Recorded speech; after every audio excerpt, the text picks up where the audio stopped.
Second type of pump is a displacement pump. Displacement pump. Okay, so it uses a syringe type of chamber. It uses a, or there is a use of syringe type of chamber in this pump with the plunger, with a plunger. Okay, so see, there is one plunger and it is syringe type of pump. Okay, the forward movement of plunger develops the pressure. The forward movement of the plunger develops the pressure. Okay, the forward movement of plunger is controlled by the motor driven screw mechanism. See, this is the arrangement you can see here. This is a screw like arrangement. This is a screw like arrangement. Okay, so this screw like arrangement develops a pressure.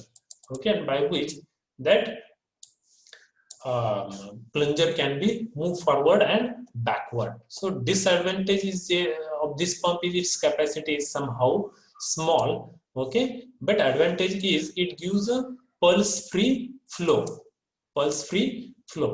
Okay, म्हणजे तिथे झटके येत नाही, constant flow त्या ठिकाणी आपण सॉल्व्हंटचा करू शकतो. Okay, and if the solvent is changed, what happens if the solvent is changed? It is inconvenient to operate. It is inconvenient to operate. Okay, so that is the what the problem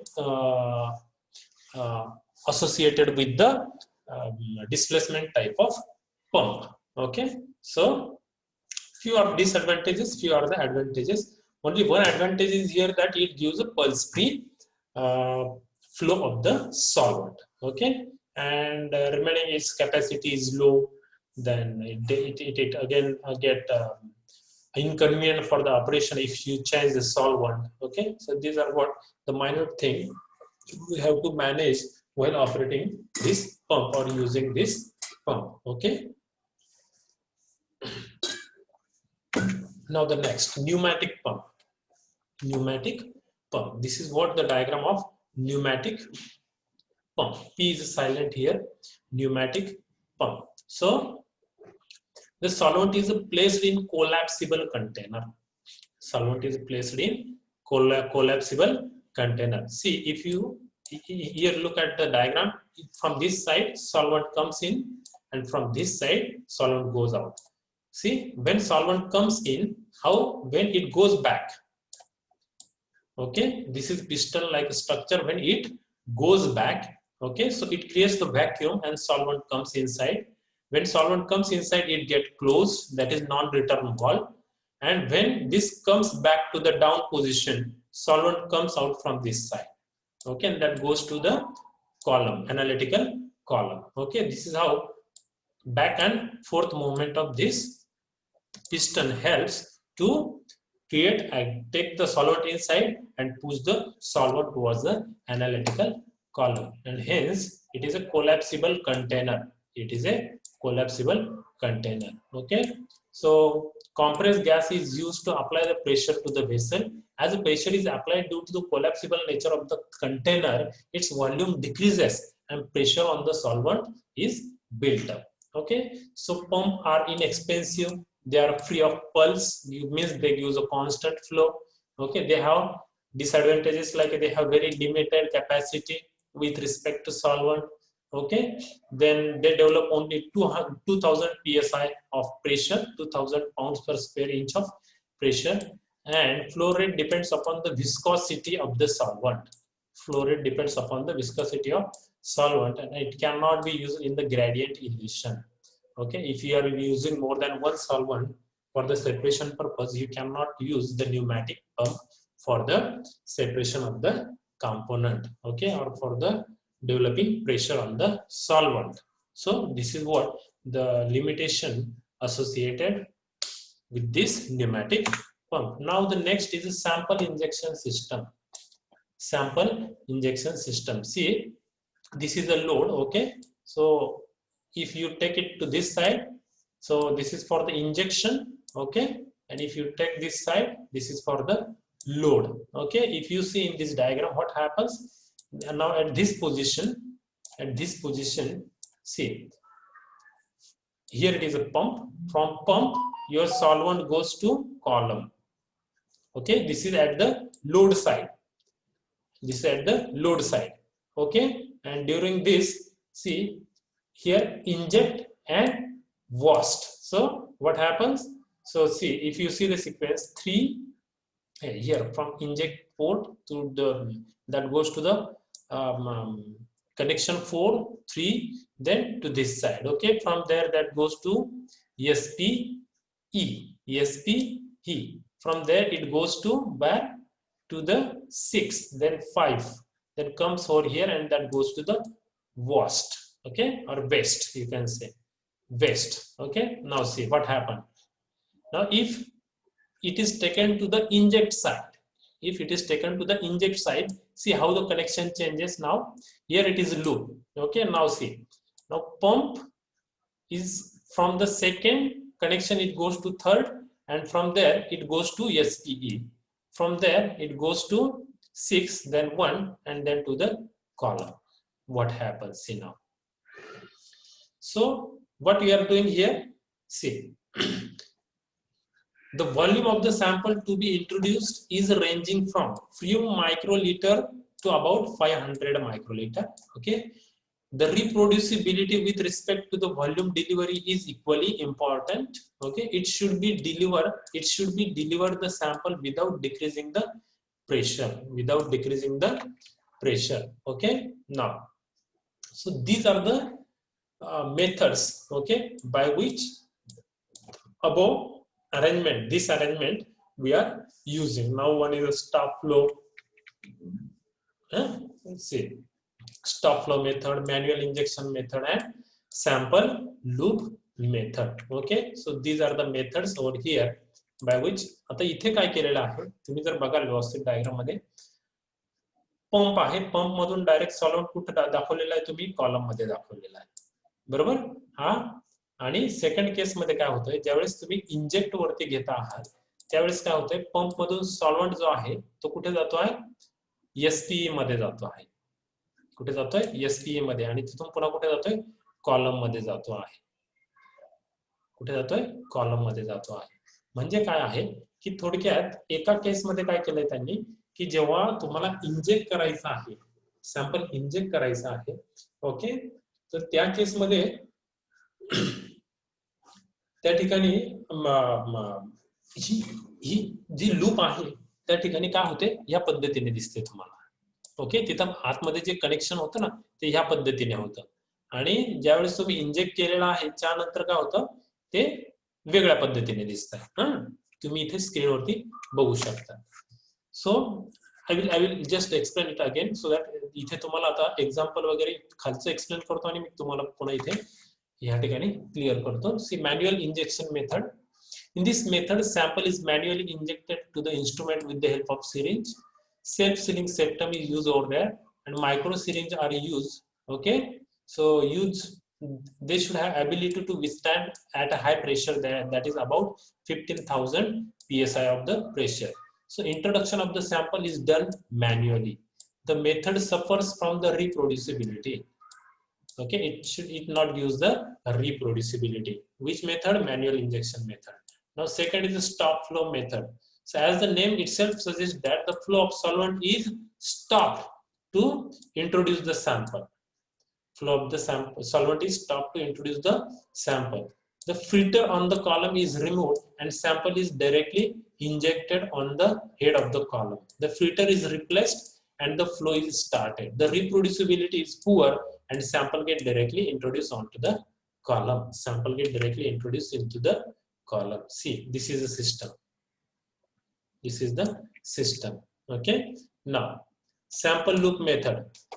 This is the most widely used method for the introduction of the sample. Sample loop is where loop of varying size are available and are readily interchangeable. The volume of sample loop ranges from few microliter to 500 microliter. Okay, they are reliable with respect to the reproducibility. They are designated to operate up to the pressure of 7,000 psi. Okay, smaller size loop with the volume 0.5 to 5 microliter are available. Okay, so most of the instruments are auto sampler that ensures the analysis of the large number of sample without attention of the analyst. Most of the instrument are auto sampler, so you need not to worry much about. This is just for the your information. This is just for your information. Okay. So this is a loading and washing step. To the left side, this is a loading and washing step. याच्यामध्ये काय केलंय तुम्ही, sample load केलेला आहे. Sample काय केलेला आहे, load केलेला आहे याच्यामध्ये. आणि जो कॉलम आहे तो तुम्ही त्या ठिकाणी मीन व्हाईल तो काय करतात तुम्ही वॉश करू शकता. ओके. आणि सेकंड स्टेप जी आहे त्याच्यामध्ये काय आहे, इल्युशन स्टेप आहे. सेकंड स्टेप मध्ये काय आहे, इल्युशन स्टेप आहे. त्याच्यामध्ये तुमचे कंपोनेंट जे आहे ते काय होतात, सॅम्पल मध्ये सेपरेट होतात. काय होतात, सॅम्पल मध्ये सेपरेट होतात. ओके. अशा पद्धतीने ते काम करतात. तर कॉलम आहे. Next is a column. तर सी diagram, schematic diagram is this one. So different diagrams are available, but this is what they have copy pasted from the internet. No problem.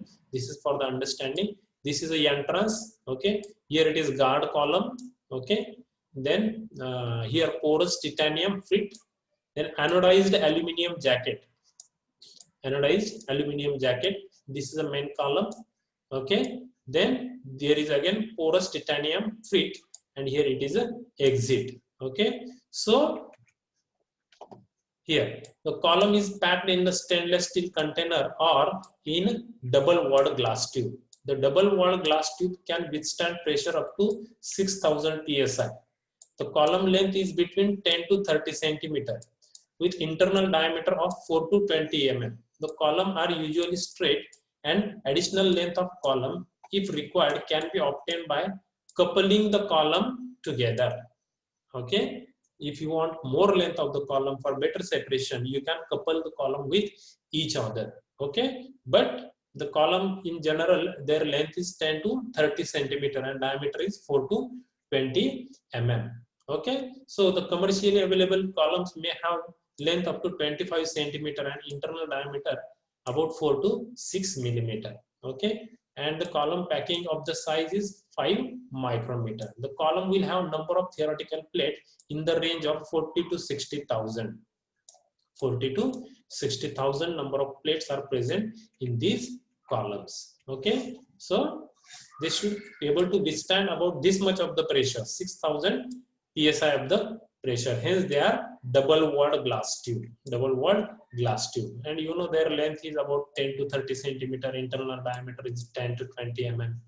Okay. And number of theoretical plates are 40 to 60,000. Okay. This is what one of the diagram what they have shown here. So two types of packing are used in the column. That one is a pellicular and second is a porous packing. So first type, in the first type, that is pellicular column or filling, spherical bed of a glass or polymer with the size in the range of 30 to 40 micrometer is used. They have coating of porous layer of either silica, alumina, okay, a synthetic resin ion exchanger are used. So alternatively, they can have coating of stationary liquid phase. Okay. Stationary liquid phase held to the solid surface by adsorption. Okay. Stationary liquid phase held to the solid surface by adsorption. They can be treated chemically to deposit a layer of organic stationary phase on the surface. Due to their large size, they are mainly used in guard column. Due to their large size, they are mainly used in guard column. Okay. Guard column that is used before the actual analytical column. Typically analytical column will have particles with the size of किती असते analytical column मध्ये particle ची size 4 to 10 micrometer. Okay. Every effort is taken to ensure the minimization of the variation in the particle size. Instead of whatever particle you are going to use, they should have constant size. They should have constant size. Okay. Now what happens? The uniform size particle produced by the spherical special technique are then the uniform size particle produced by special technique and are then coated with the appropriate liquid organic phase, that is your stationary phase. The liquid organic phase may be bonded to the surface, either physical or chemical bonding. Either physical or chemical bonding. Okay. Now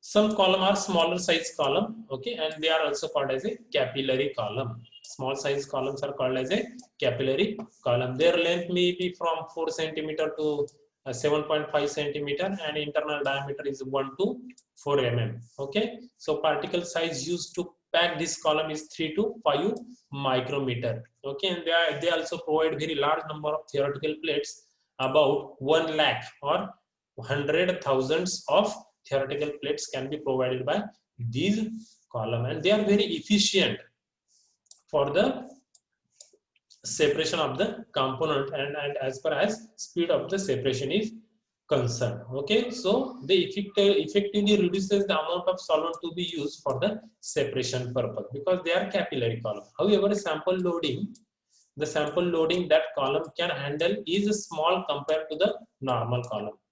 Temperature control is not required for this column. Okay, normally the column are operated under the ambient temperature, means room temperature, you can say. If the temperature control is required, the column can be jacketed over there.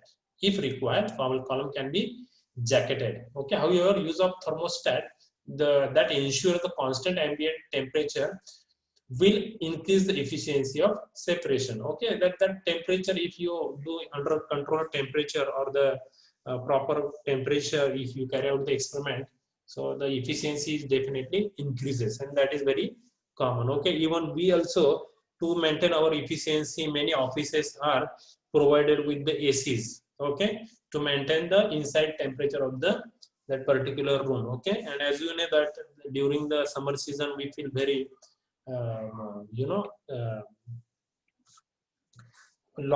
we feel very loss in energy because of the more and more sweating. Okay, so that is what the also for the column also you can say, or the separation also, to carry out separation under the proper condition is very important because molecules are also having their properties as like a human being.